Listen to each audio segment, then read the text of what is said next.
The police have arrested and paraded 2 female students of the Kwara State Polytechnic for allegedly killing a nightclub owner during a sexual escapade. The ladies were alleged to have killed Adeniyi Ojo, the son of Chief Emmanuel Ojo, a prominent figure in Ilorin, Kwara State. According to the police spokesperson Olumuyiwa Adejobi, the suspects Joseph Joy Adama and Vandora Oreoluwafavour had during sex romp tied Ojo to a hotel bed, stole his phones and other belongings and killed him. He stated that the police intelligence team tracked the stolen phones to their house in Mowe, Ogun State, where they were arrested. The suspects confessed to the crime when they were paraded by personnel of the Nigeria Police Force on Wednesday, October 11. Speaking to newsmen during their parade, Adama said she had been in sexual relationship with the deceased, and on that day, they went with the intention to steal from him. The suspect said that she got her friend involved in the attempt to steal from the deceased when he requested to have sex with her. According to her, the initial idea was to lure him to have sex with them in his car on the belief that they would find money in the car. She, however, said they eventually ended up in a room where they tied the deceased on the pretense of having a BDSM sex, adding that when the deceased attempted to shout, they covered his mouth with a pillow. According to Adama, they did not know that the man was dead when they left with his phone, saying that they thought he was pretending to be asleep. I tried to ask him for anything. There was even a time I asked him to help me when I had rent issues. He just ghosted me, and then later, after a while that he knew that everything was already calm and I didn't need the help anymore, he came back and started texting me again. So it happened that like 2 weeks I stayed in my friend's hostel for like 2 weeks because we were having exams. So during that time he still used to text me, so like he even called me one day like that and he said he wanted to see me. So I talked about the man with my friend and I told her that I don't want to have like any sexual relations with him at all. But at that time I was also in need of some money for some personal stuff that I wanted to sort.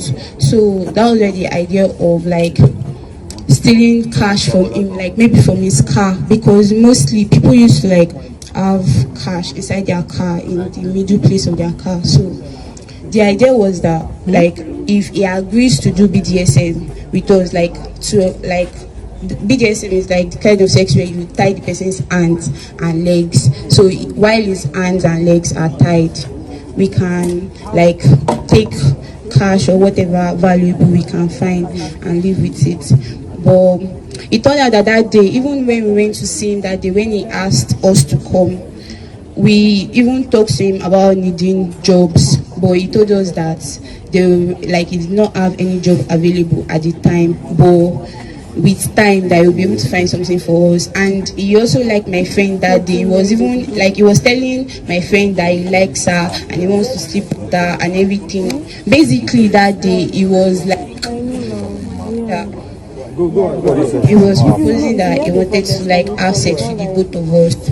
So we now proposed the car sex to him and he agreed, and the BDSM too, he agreed. He was even telling us already from the garden about how he was going to deal with us and everything when we get inside. Although we were not bothered because we knew we were not planning to have sex with him and we just wanted to like take his cash and leave.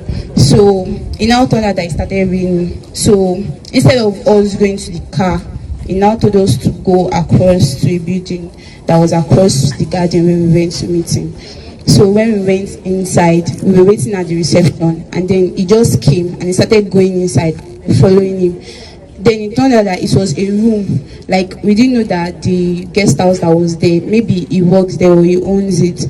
So when we went inside the room with him, my friend went inside, she excused herself and went inside the toilet, and I joined her inside the toilet.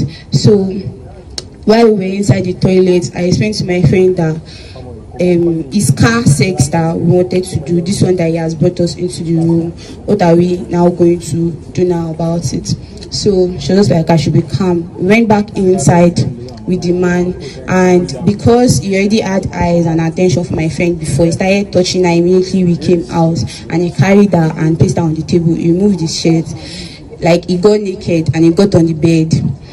Then I got on the bed with him. He allowed my friend tie his hand and tie his leg. He was even the one that raised up his leg for her to tie him. So after she tied his hand and his leg, based on the fact that we were in a room and not in a car, because normally we thought that if we want to have car sex with somebody, it cannot be in a public place that people can easily see or hear. But because it was in a room, so we were already thinking about what we were going to do, like in case like maybe he start shouting or something. So apart from the two ropes that were used to tie his hand and his leg, there was one other tiny clothes, like all these clothes rope that they used to tie on gown, that was tiny. So after my friend tied his leg and his hand, and she placed the rope in his neck, so I had this small cloth I used to tie on my head, like small handkerchief I used to tie on my head like a scarf. So like after, because my friend already tied his leg and his hand, so my own turn was to like try to put the handkerchief in his mouth, so that that small rope I can use it to like close it, so that in case if he wants to shout, he won't be able to shout. But because I panicked and I freaked out, when I put the clothes in his mouth, he removed it and he told me that he did not want it. Then me too, I now took the clothes and I put it in my mouth and I told him that it's because we don't want him to moan too loud, that's why. But he refused.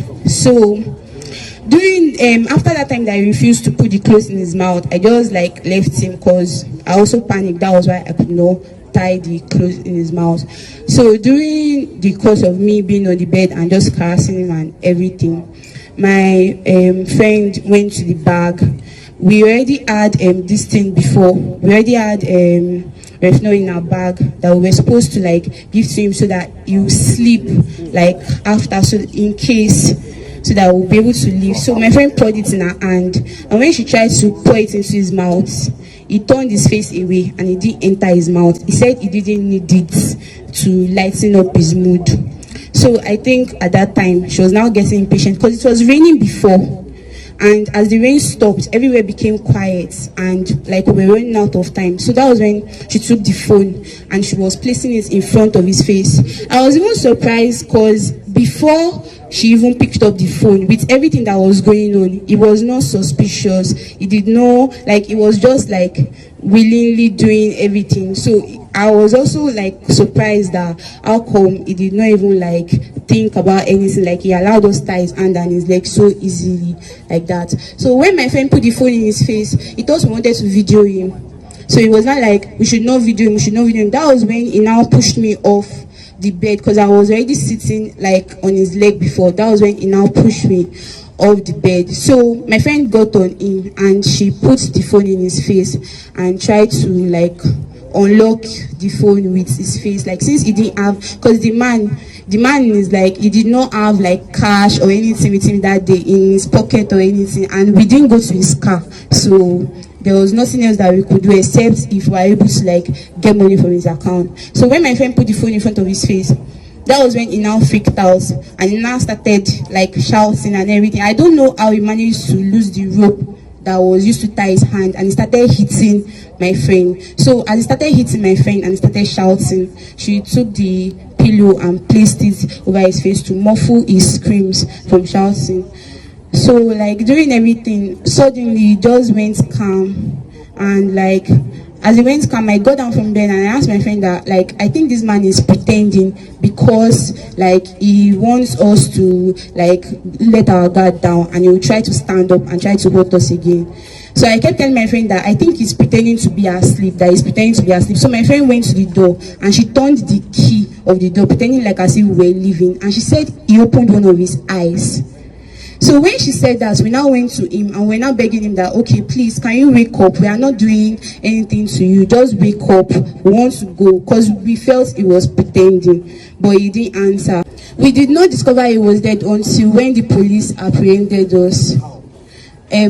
Me, I went home to Mowe. So it was while I was in Mowe that the police came to apprehend us. I even thought that it was because we left with the man's phone, that was why they came to apprehend us, and we gave them the phone and the SIM card, only to find out later that time that we thought he was pretending, he was already dead.